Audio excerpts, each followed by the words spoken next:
رشتہ داروں کو بلا سکتے ہیں، لیکن آپ کے اس عقیقے میں غریب لوگوں کا آنا ضروری ہے۔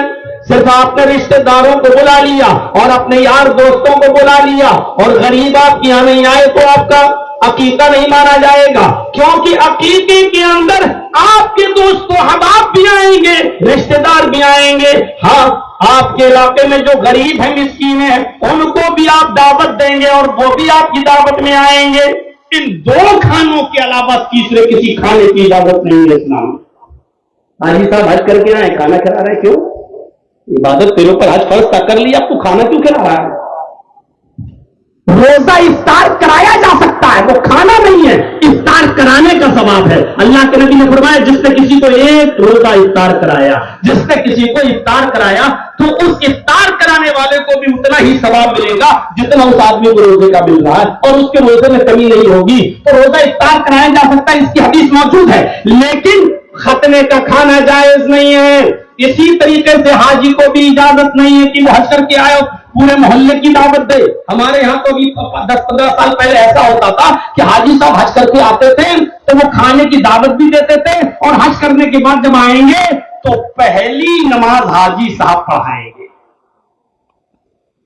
ان کو آگے بڑھایا جاتا تھا کہ آپ نماز پڑھائیے۔ کیوں صاحب؟ کہیں نہیں لکھا کہ حاجی صاحب حج کر کے آئیں اور پھر وہ نماز پڑھائیں، کہیں نہیں لکھا کہ حاجی صاحب آئے وہ کھانا کھلائیں۔ میرے بھائیوں باپ کو خوشی میں کھلانا جائز ہے تو خوشی میں تو آپ جب چاہیں تب کھلا دیں، کوئی رکاوٹ نہیں ہے، جب چاہیں تب بلا دیں آپ کھلائیں، لیکن اس کو یہ نہ کہے کہ حج کا کھانا ہے، حج کا کھانا نہیں۔ آپ خوشی سے کچھ لوگوں کو بلا کر جب چاہیں تب آپ دعوت کر لیں، لیکن اس کو حج کا کھانا نہ کہیے۔ تو میرے بھائیوں، یہ ریا نمود میں داخل ہے، یہ عبادت کی روح مٹ رہی ہے اور غیر بودی ہو رہی ہے۔ ایک چیز کی طرف اور اشارہ کروں گا اور آگے بڑھوں گا پھر میں اپنی بات کو۔ نماز ہو گیا، روزہ ہو گیا، حج ہو گیا، قربانی بھی عبادت ہے۔ اللہ کے نبی نے فرمایا جو قربانی کی طاقت رکھتا ہو اور اس کے باوجود وہ قربانی نہ کرے وہ ہماری عیدگاہ میں نہ آئے۔ فلا یقربن مصلانا، وہ لوگ ہمارے عیدگاہ میں نہ آئیں۔ قربانی کی اہمیت بہت زیادہ ہے، لیکن اللہ کے نبی صلی اللہ علیہ وسلم قرآن نے یہاں پر بھی کہہ دیا لن ینال اللہ لحومها ولا دماؤها ولکن ینالہ التقوی منکم۔ لوگوں تم جو قربانی کرتے ہو، قربانی کے جانور پر چھری چلاتے ہو، قربانی کے جانور کا گوشت اور اس کا خون اللہ کو نہیں پہنچتا ہے، وہ اللہ تک نہیں جاتا ہے، بلکہ اللہ تمہارے دلوں کا تقوی دیکھتا ہے۔ وَلَٰكِن يَنَالُهُ التَّقْوَىٰ مِنكُمْ، اللہ خوف دیکھتا ہے کس نیت سے تم قربانی کر رہے ہو، کس دل سے تم قربانی کر رہے ہو۔ اگر آپ نے گاؤں والوں کو دکھانے کے لیے قربانی کی کہ ماشاءاللہ وہ 50,000 کا بکرا لائے ہو، 40,000 کا بکرا لائے ہو، اگر اس نیت سے قربانی کی تو منہ پہ مار دی جائے گی۔ میرے بھائیوں، قربانی کے اندر بھی تقویٰ دیکھا جاتا ہے۔ کوئی بھی عبادت ہے، عبادت کی روح تقویٰ ہے۔ اب یہ میری تمہیدی تقریر کا ایک حصہ ہوا کہ کوئی بھی عبادت اگر آپ کر رہے ہیں اس کی روح تقویٰ ہے، اگر تقویٰ اس کے اندر سے نکل گیا تو عبادت بیکار ہے۔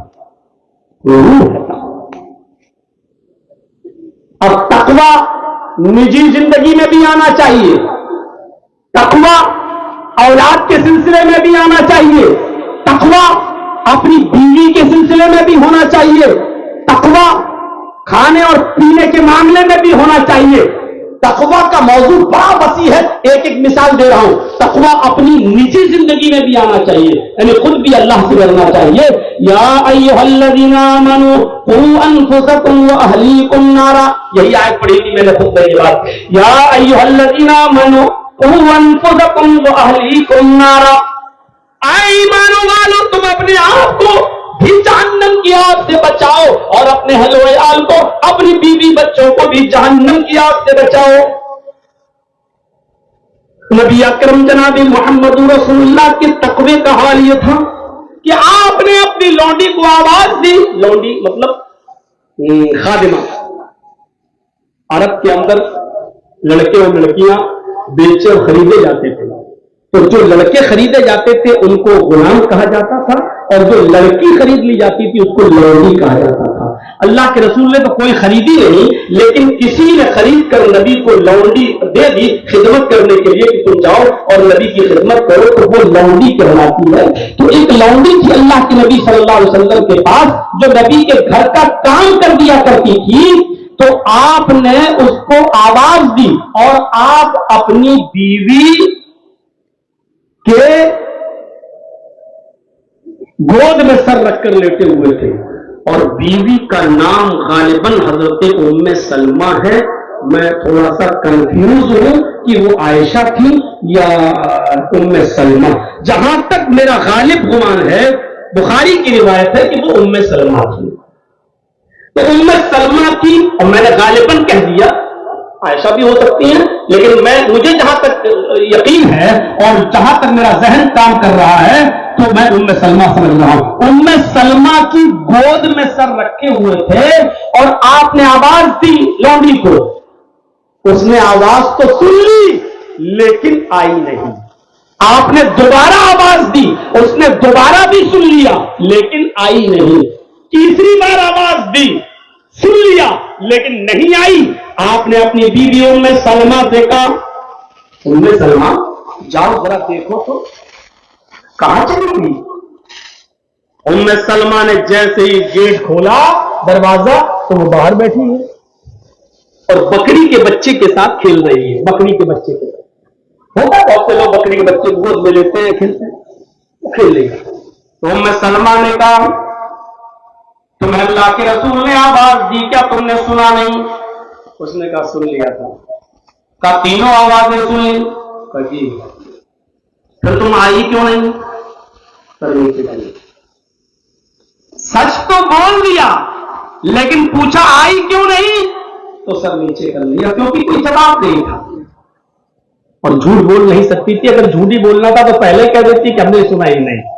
اس زمانے کی لونڈیاں بھی، کام کرنے والیاں بھی سچ جھوٹ سے اتنی نفرت کرتی تھی۔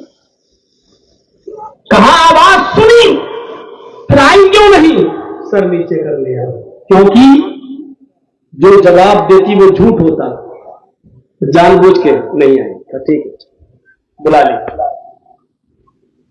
چلو تمہیں اللہ کے نبی بلا رہے ہیں۔ تو اللہ کے رسول صلی اللہ علیہ وسلم نے اس سے پوچھا، کیا تم نے میری آواز سنی؟ حضرت ام سلمہ کہتی ہے کہ اللہ کے رسول، اس نے آپ کی تینوں بار آواز سن لی لیکن پھر بھی نہیں آئی۔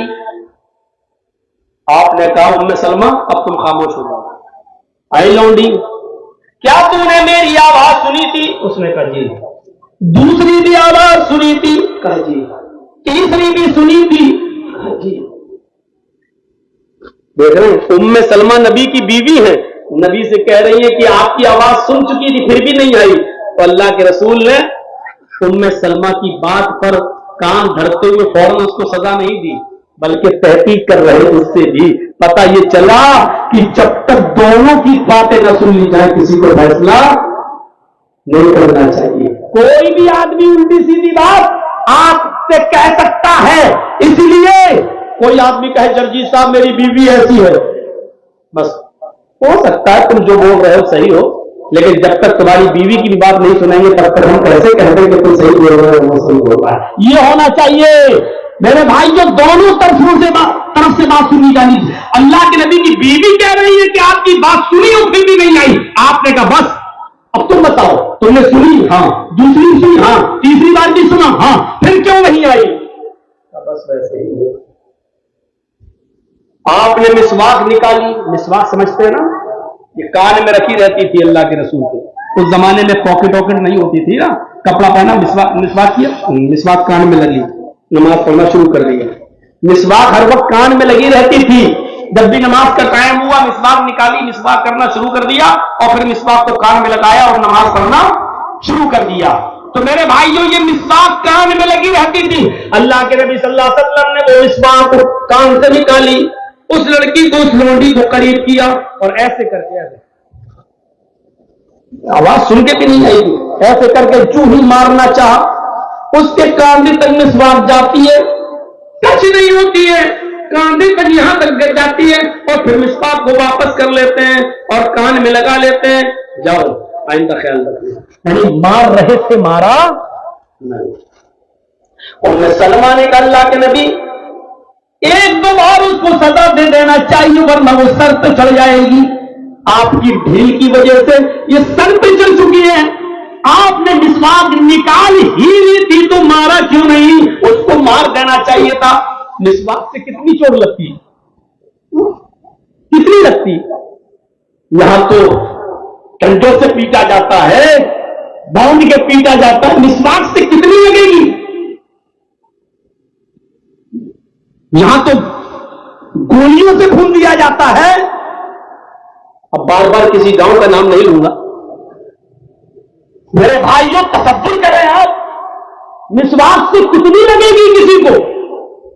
مارنا چاہا لیکن واپس کر لیا.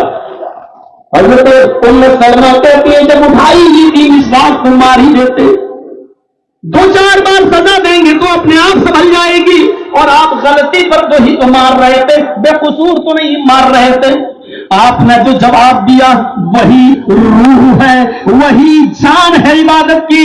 نبی اکرم نے جواب دیا عائشہ میں اس کو مارنے ہی کے لیے ام سلمہ میں نے مسواک نکالی اور مارنے ہی کے لیے نکالی اور مارنا بھی چاہ رہا تھا، لیکن ہاتھ جیسے اس کی طرف بڑھا میرے ذہن میں یہ خیال آیا اے محمد ابن عبداللہ کہیں تیری دی ہوئی سزا اس مسواک سے اتنی زیادہ نہ ہو جائے کہ اس کی غلطی سے زیادہ بڑھ جائے. یعنی تمہارا یہ مارنا اس کی غلطی سے زیادہ نہ ہو جائے، اس نے اتنی بڑی غلطی نہ کی ہو جتنی بڑی آپ اس کو سزا دے رہے ہیں. اگر آج اس کی غلطی سے زیادہ سزا ہو گئی تو کل قیامت کے دن آپ کیا جواب دیں گے؟ بخاری کی حدیث کے الفاظ یوں ہیں لولا القوت لاوجعتک بهذا السواک. اگر مجھے اللہ کا ڈر نہ ہوتا اس مسواک کو مارنے سے، اگر اس بات کا خوف نہ ہوتا کہ اس کی غلطی سے زیادہ یہ میری سزا ہو سکتی ہے تو آج میں اس مسواک سے اس کو مارتا. لیکن ڈر لگ رہا ہے کہیں میرا یہ مارنا اس کی غلطی سے زیادہ نہ ہو جائے اور قیامت کے دن یہ کہیں میرے اوپر اللہ کی عدالت میں مقدمہ دائر نہ کر دے. یہ اس ہستی کا حال ہے جو جنتی ہے. یہ اس نبی کا حال ہے جس کے لیے ہم ہر نماز کے بعد اذان کے بعد مقام محمود کی دعا کرتے ہیں وَبَعَثْهُ مَقَامًا مَحْمُودًا. یہ اس نبی کا. ایمانداری کے ساتھ بتائیے آپ اپنے ملازمین کے ساتھ کیا کرتے ہیں؟ آپ کے ہاں کام کرنے والے ہوں گے، آپ ان کے ساتھ کتنا ڈانٹتے ہوں گے اور کتنا پھٹکارتے ہوں گے. کہیں اس کی غلطی سے زیادہ تو آپ اس کو نہیں ڈانٹ رہے ہیں. ہر آدمی غور کرے، سوچے، نتیجہ نکالیے میرے پیارے ساتھیوں. یہ تقویٰ تھا نجی زندگی کے اندر. ہماری نجی زندگی کیا کہتی ہے؟ ہماری زندگی میں کتنا تقویٰ آیا ہے؟ ہر آدمی اپنی نجی زندگی کے بارے میں غور کرے کہ اس کی زندگی میں کتنا تقویٰ ہے. پھر قرآن کہتا ہے یا ایھا الذین آمنوا قوا انفسکم واہلیکم نارا.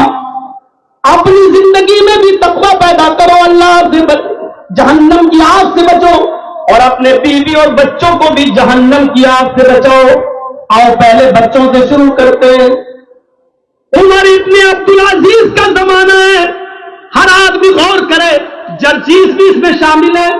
ہم بھی آج کے زمانے میں ایسا نہیں کر سکتے ہیں. ذرا غور کرو، عمر ابن عبدالعزیز کا زمانہ ہے. عمر ابن عبدالعزیز کی انتقال کا وقت قریب آ گیا ہے. تاریخ خطیب اٹھاؤ، صفت الصفہ اٹھاؤ علامہ ابن قیم الجوزی کی، سنیے. ایسا منظر تمہیں بتانے جا رہا ہوں، اس منظر کو دیکھو گے تو آپ کی آنکھوں میں آنسو ہیں. میرے پیارے ساتھی عمر ابن عبدالعزیز کا زمانہ، وہ عمر ابن عبدالعزیز جو پورے بلاد اندلس کا امیر المومنین ہے، جس کے قبضے میں شام بھی ہے، ایران بھی ہے، بصرہ بھی ہے، کوفہ بھی ہے. یہ بلاد اندلس کا سارا ایریا ہے اور اس علاقے کا حاکم وقت ہے، امیر المومنین ہے، اتنا بڑا حاکم وقت، لیکن جب اس کے انتقال کا وقت آتا ہے تو جو لوگ ان کو دیکھنے آتے ہیں بیمارداری کے لیے، عیادت کے لیے، ایک نے کہا امیر المومنین آپ نے اپنی اولاد کو کچھ نہیں دیا، آپ نے سب کچھ صدقہ کر دیا، خیرات کر دیا، آپ نے اپنی اولاد کے لیے کیا چھوڑا ہے؟ کچھ نہیں چھوڑا۔ انہوں نے کہا میں نے اپنی اولاد کے لیے بہت کچھ چھوڑ دیا۔ کیا ہے؟ ہمیں تو کچھ نظر نہیں آتا۔ فرمایا میرے انتقال کے بعد تم سب کو پتا چل جائے گا میں نے اپنی اولاد کے لیے کیا چھوڑا۔ پھر انہوں نے اپنے سارے بچوں کو بلایا، مرنے والے ہیں، انتقال ہونے والا ہے، اپنے سارے بچوں کو بلایا۔ جانتے ہو ان کے سارے بچوں کی تعداد گنی گئی تو 14 تھے، صرف لڑکے ہی لڑکے۔ عمر ابن عبدالعزیز کی 14 اولاد تھی، 14 بچے تھے، 14 بچے ان کے پاس بیٹھے ہوئے ہیں، کوئی بچہ بھی بالغ نہیں ہے۔ بالغ ہمارے یہاں تو عمر کے حساب سے بالغ پہچانا جاتا ہے، 18 سال کا ہو تب بالغ مانا جاتا ہے۔ اسلام میں بلوغت کی عمر 18 سال نہیں ہے، اسلام کے اندر بلوغت کی عمر یہ ہے کہ لڑکے کو رات میں سوتے وقت، خواب دیکھتے وقت اگر وہ ناپاک ہونا شروع ہو جائے تو آپ سمجھ چاہیے کہ آپ کا بیٹا بالغ ہو گیا ہے۔ اور لڑکی کی بلوغت اسلام کے اندر یہ ہے کہ اس کو پیریڈ شروع ہو جائے تو مانا جائے گا کہ لڑکی بالغ ہو گئی ہے۔ اب عمر کا کوئی تعلق نہیں ہے اسلام کے اندر، اور حدیث میں آیا جب لڑکا بالغ ہو جائے تو شادی کرا دو، جب لڑکی بالغ ہو جائے تو شادی کرا دو۔ اور قرآن نے کہا وَأَنكِحُوا الْأَيَامَ مِنكُمْ، تم میں سے جو بھی غیر شادی شدہ ہے، سماج اور سوسائٹی کی ذمہ داری ہے کہ ان کا نکاح کرا دو۔ باپ کی تو ہے ہی، لیکن سماج کی بھی ذمہ داری ہے کہ ان کی شادی کرا دو۔ کیوں؟ کیونکہ غیر شادی شدہ لوگ فتنہ پھیلا سکتے ہیں، فتنہ برپا کر سکتے ہیں سماج کے اندر۔ اس لیے اسی سماج میں سماج کے لوگوں تمہاری بہنیں اور بیٹیاں رہتی ہیں، اس لیے جتنے بھی غیر شادی شدہ لڑکے ہیں ان کی شادیاں کرا دو، اور جو لڑکیاں غیر شادی شدہ ہیں ان کا بھی نکاح کرا دو، کیونکہ جس طرح غیر شادی شدہ لڑکا فتنہ ہے اسی طریقے سے غیر شادی شدہ لڑکی بھی کبھی بھی فتنہ پھیلا سکتی ہے۔ اس لیے کہا کہ تم شادیاں کرا دو غیر شادی شدہ لوگوں کی، چاہے وہ لڑکے ہوں یا لڑکی۔ عمر ابن عبدالعزیز کے 14 بچے ان کے سامنے بیٹھے ہیں اور کوئی بھی بالغ نہیں ہے، سب نابالغ۔ عمر ابن عبدالعزیز اپنی بیماری کے بارے میں جانتے کہ میں زیادہ دن کا نہیں ہوں، اپنے ان چھوٹے چھوٹے معصوم نابالغ بچوں کو دیکھتے آنکھوں میں آنسو آ جاتے ہیں، روتے ہیں۔ بہت گرم ہے تو میرے پیارے ساتھیوں یہاں سنیے، آنکھوں میں ان کے آنسو آ جاتے ہیں اور پھر اپنے بچوں کو اپنے قریب کر کے کہتے ہیں میرے بیٹو، اللہ کی قسم میں چاہوں اپنی ایک قلم سے تمہیں جتنی چاہوں زمین دے سکتا ہوں، جائیداد دے سکتا ہوں، ان کا مالک بنا سکتا ہوں، لیکن میں نے بیت المال سے مسلمانوں کے ان مالوں میں سے آج تک ایک درہم نہیں لیا، اس لیے میں تم سب کو اللہ کی سپرد کر رہا ہوں۔ میرے پاس اگر کچھ ہوگا تو تمہیں ضرور ملے گا، میرے پاس کچھ نہیں ہے، اللہ تمہیں دے گا، میں تم سب کو اللہ کی سپرد کر رہا ہوں۔ 1-2 دن کے بعد عمر ابن عبدالعزیز کا انتقال ہو گیا، امیر المومنین کا انتقال ہو گیا، ان کی مٹی ہو گئی، تجہیز و تکفین ہو گئی۔ جانتے ہو 1-2 مہینے کے بعد عمر ابن عبدالعزیز کے انتقال کے 1-2 مہینے کے بعد جب ترکہ تقسیم ہوا، جب ترکہ باپ جو چھوڑ جائے وہ ترکہ کہلاتا ہے، تو باپ کا ترکہ جب تقسیم ہوا اس کو دیکھا گیا کہ عمر ابن عبدالعزیز نے کیا چھوڑا ہے، بچوں کے حصے میں کیا کیا آ رہا ہے، تو آپ تعجب کریں گے ایک ایک بچے کی حصے میں صرف 18 درہم آئے۔